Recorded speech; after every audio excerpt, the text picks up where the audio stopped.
Hey, welcome to another episode of Amp Up Solar Talk. Today we're joined by Brianna from her YouTube channel, Wolf Dog Buses. With 6 years in the industry and an engineering background, Brianna has been helping people embrace solar powered off grid living by turning buses into fully functional homes on wheels. If you've got questions for Brianna, be sure and drop them in the chat throughout the show. Brianna, welcome to the show. We're so excited to have you here and to represent females in the industry. Thanks so much for being here today. Yeah, thanks for having me. I'm honored to be here. Great. Well, let's get started. I know you've got this incredible mix of engineering and custom fabrication and solar expertise, but let's rewind a bit. When did you first realize that you had a passion for building and problem solving? I think I've always had a passion for building and problem solving since I was a little kid. There was nothing that my mom ever told me I wasn't allowed to do or figure out. So as far as fort Nice. building, helping her with building homes, because she's been a custom home builder for as long as I can remember. Um, I've really kind of always been in it. And as soon as I found an industry where building buses is like full spectrum of I can do electrical, plumbing, systems designing, solar, all of that, it's really hard for me not to want to just stay here and just keep building and developing new and better tiny homes. That's very cool. I was one of those kids that would take apart the Rubik's Cube to put it back together rather than solving it the way everybody should, but I always got in trouble for that. So Once you take them apart, they never solve the same again. mine always did, but what got you into doing your first bus conversion? My first bus conversion was actually because I'm an avid snowboarder and I would always be sleeping in my truck bed at the mountain to get the fresh snow in the morning. And I decided that I wanted to upgrade that and maybe have a bed and a heating system. And I found a really good bus with a 5.9 Cummins, which is an engine I very much like.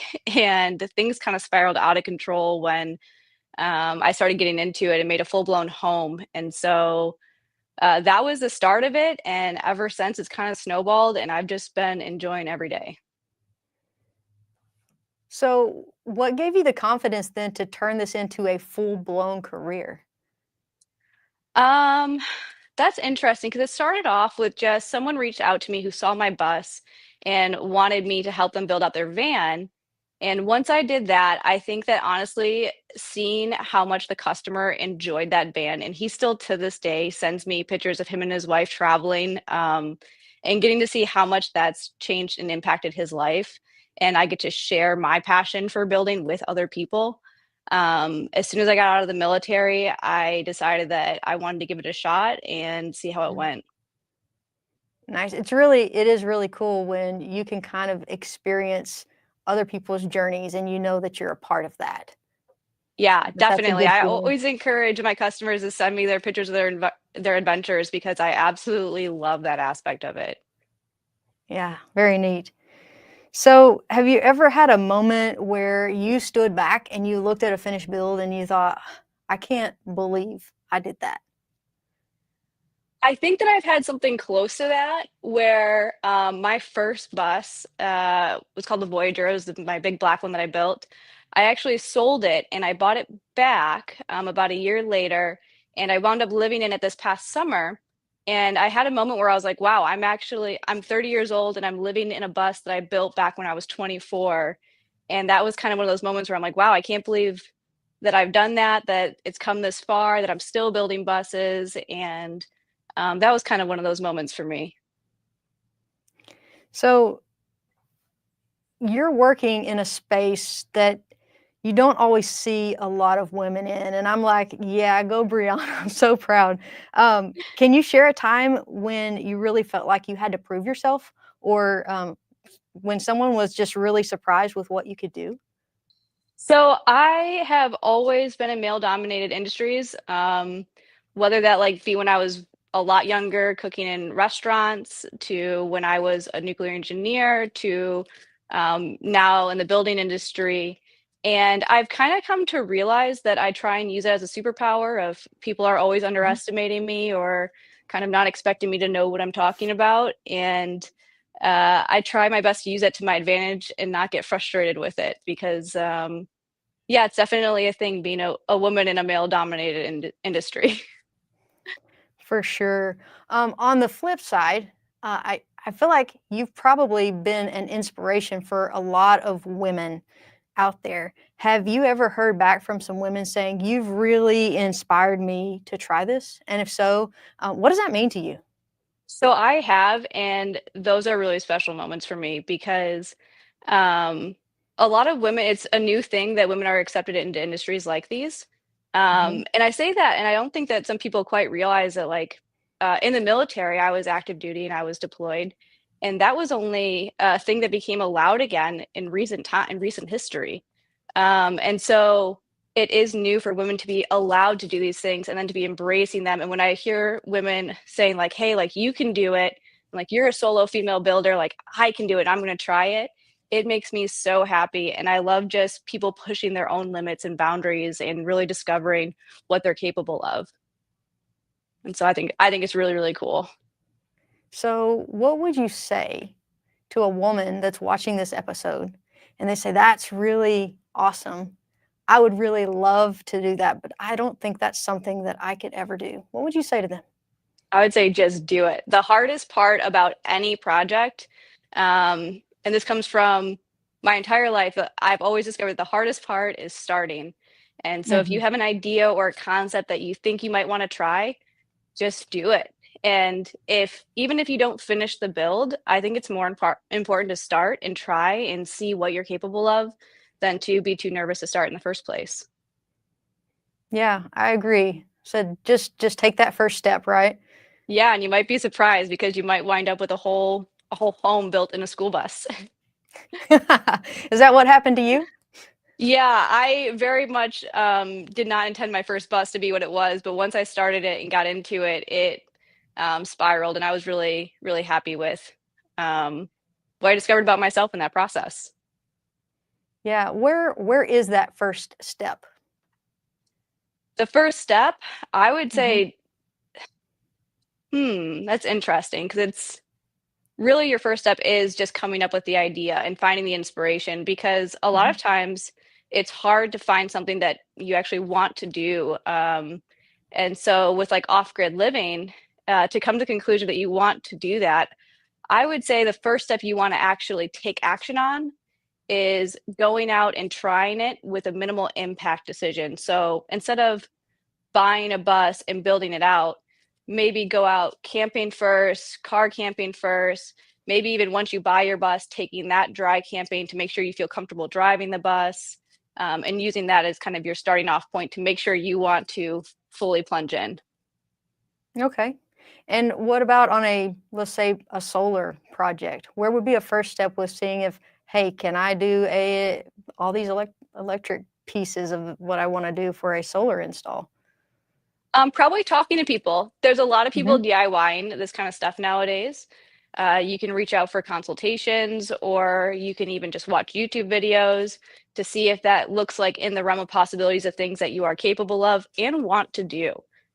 Because there's mhm. always going to be parts of projects that might be better to hire out, or they might be better for you to do yourself and come up with a really custom system that it fits just your needs. Mhm. I think bringing up the point of how much of this do you want to do is a good point. So you can do it. How much do you want to do is a good point. Yeah, so Yeah. thanks for bringing that up.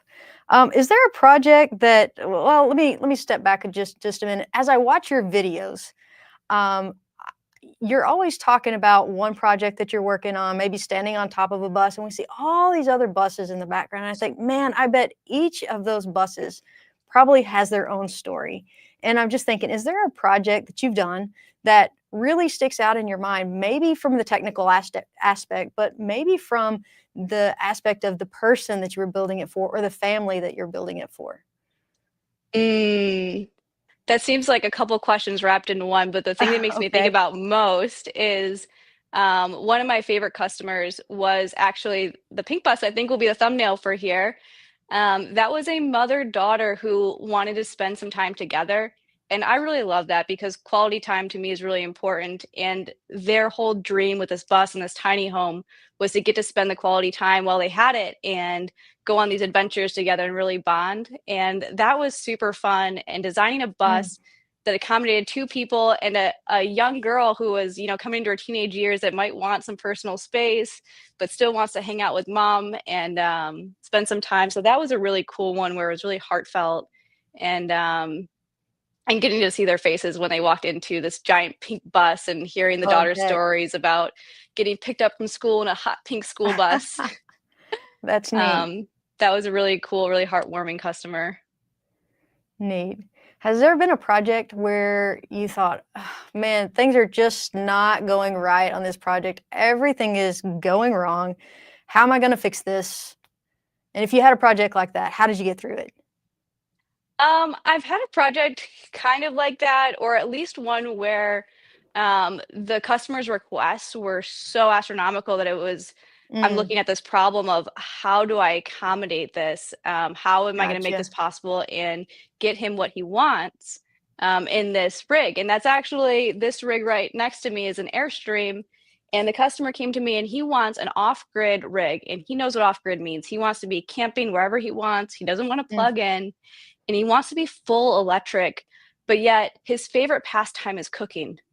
And he likes going to hot locations. So he wants two air conditioner units. He wants an induction cooktop. He wants an electric oven. He wants to have a Rixon heated floor, but utilize the electric elements vice the diesel. And he wants that all to run off of solar. And wow. so that was a moment where I was like, oh my gosh, how am I going to design a system that works for this, not only um, on a mobile rig, but on an Airstream, which is a trailer and has weight capacity limits. Um, Right. and so I ended up going with a 48-volt system and a 10,000 watt Quattro, which is absolutely huge. And then I have to fit it in this compartment that's only 2 feet wide, floor to ceiling, but 2 feet wide. And so, after a lot of time designing and figuring out spatial requirements and the heating and cooling of the area, the cooling of the electric system, we wound up coming up with having a false wall so that we can mount a bunch of Orions in the back and PPTs on the back, have a wall in front of it with a door that opens for maintaining all those systems if anything ever goes wrong or needs to be replaced. Once you close the door, all the fuses are on there. And that was kind of a system where I'm really happy that it's coming together. We're rounding the corner with finishing it now. I'll probably make a video on that because it's such a cool Yes. system.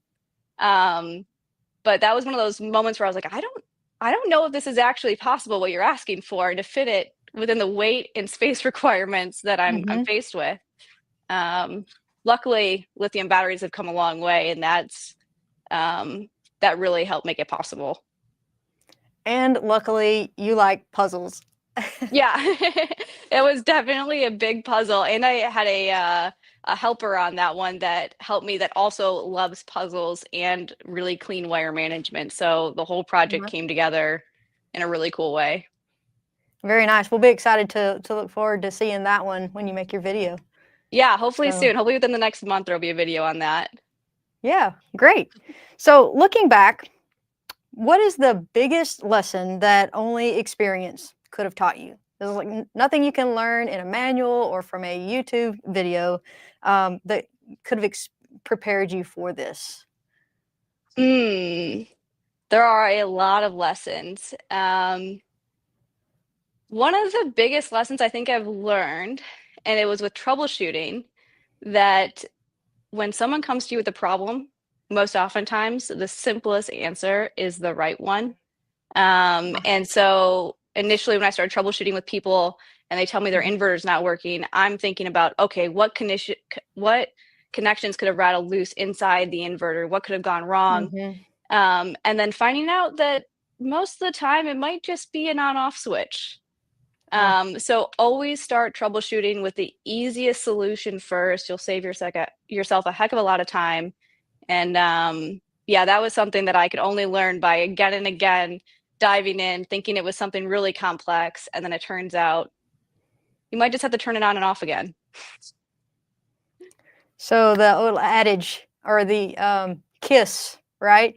Keep it simple, silly. Yep, keep it simple, silly. Yep.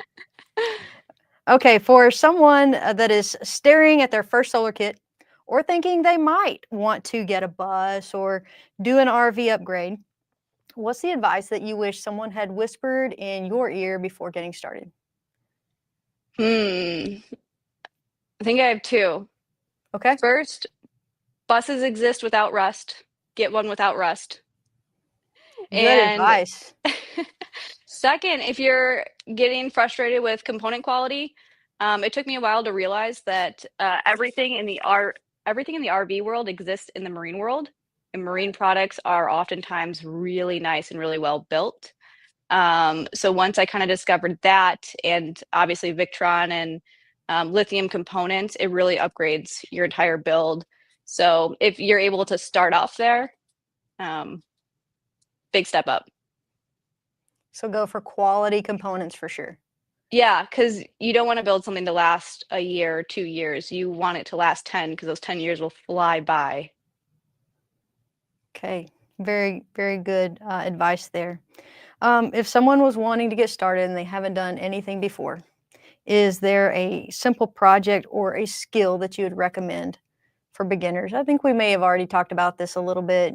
You said just go out camping, go and get a bus, but something to build confidence before tackling the full conversion or solar install.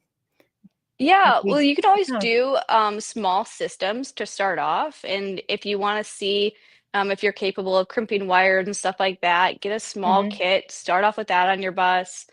Um, but really just diving into it at some point, getting involved in the community, join Facebook groups that are about that community and talk about it, and surrounding yourself with people who are familiar with it so that you can kind of start getting a glimpse at what that life is like, what those projects are like, what pitfalls other people are seeing. And then to me, the easiest thing is like talk to a professional. So I know a lot of builders now will do consults, myself included. And if you just want to rapid fire questions and figure out, is this something for you? Schedule a consult with someone who's willing to do that. Do you know anybody who's willing to do any consults like that? I'm willing to do that. I always hate advertising for myself, but I do a lot of consults with people who are just getting into it. And so they're wanting to know, like, well, hey, what's it like driving a school bus? Like, do you have to be a certain height? 'Cause I'm only 5'2".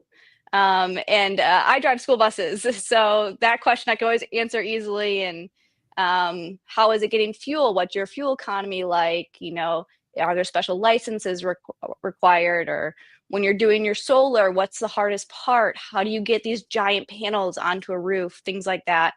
I love answering those questions, and especially if I can help encourage someone to start following something that they've been dreaming about for years. Okay. Oh, so if you could take on any project without limits, whether it's a build, a partnership, or something completely unique, what would that look like? It would look like an Earth ship. I want to build a fully functional off-grid Earth ship that uses as much of the natural resources as it can in a way that helps the planet, and then has solar panels to do any of the electric things that I are must-haves like lights. But I want to have like a fully integrated Earth ship, and I am in the manifestation period of that, but I'm hoping it's in my Okay. near future. Wow. Having something that integrates like all the farming I do, the beekeeping. I have a turtle pond, and like doing all of that inside some kind of giant greenhouse that I can live in with fully off-grid solar. That's a dream for me right now. Very cool. I'd love to see that someday. When you finish it, you come back. Tell us all about it. Hopefully soon.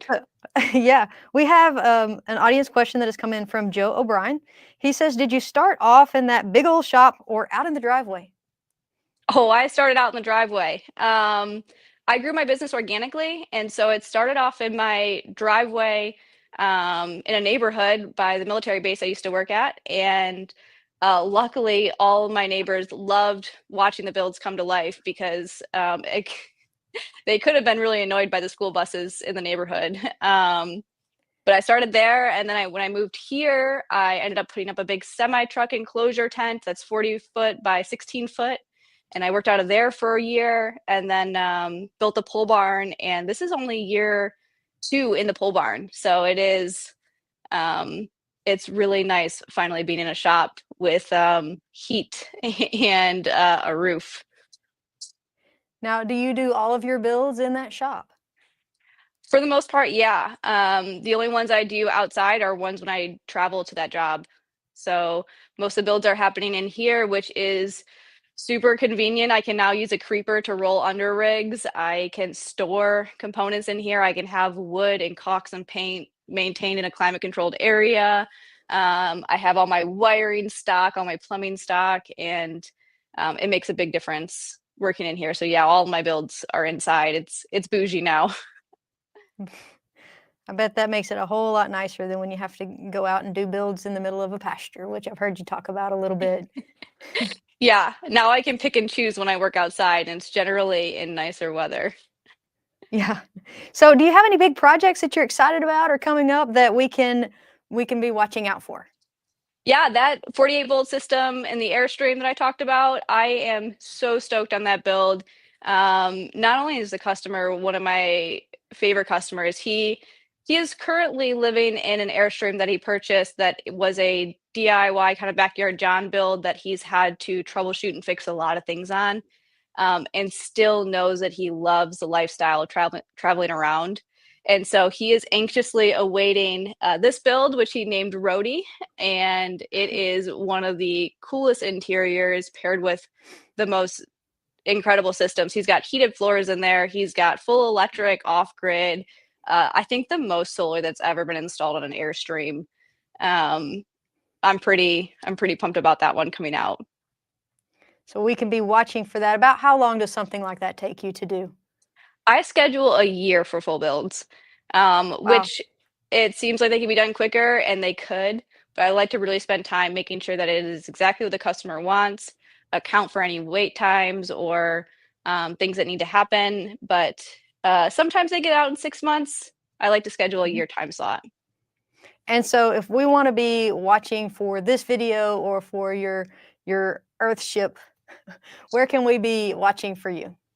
Where can we I find have you? I have a YouTube channel which I will go in spurts and I try and keep up with it. That is the best place to see what projects I'm working on, and definitely the projects I'm most stoked on because those ones get full tours. And when I have time to make them, I will do that. I also have an Instagram and a Facebook, and you can find all of those by searching Wolf Dog Buses, 3 words.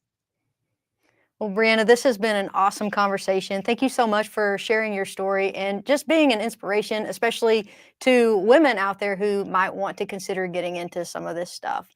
So, thanks so much for sharing that. And we are wrapping up our mobile solar series. And I tell you what, it has been incredible learning from all of our guests, but especially today, you have really shown us that if you just take the opportunity that's out there and you take the first step, anybody can do this. So thank you so much for sharing with us today.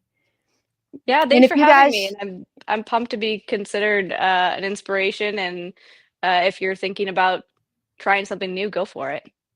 an inspiration and an expert too. So yeah, thanks. So if you're ready to learn more about starting your own solar project or want to know how to get started, just check us out at signaturesolar.com. We've got resources and solar kits and even support to help you get started. And you can also join us next week as we continue to break down all things solar right here on Amp Up Solar Talk. And we'll see you next time.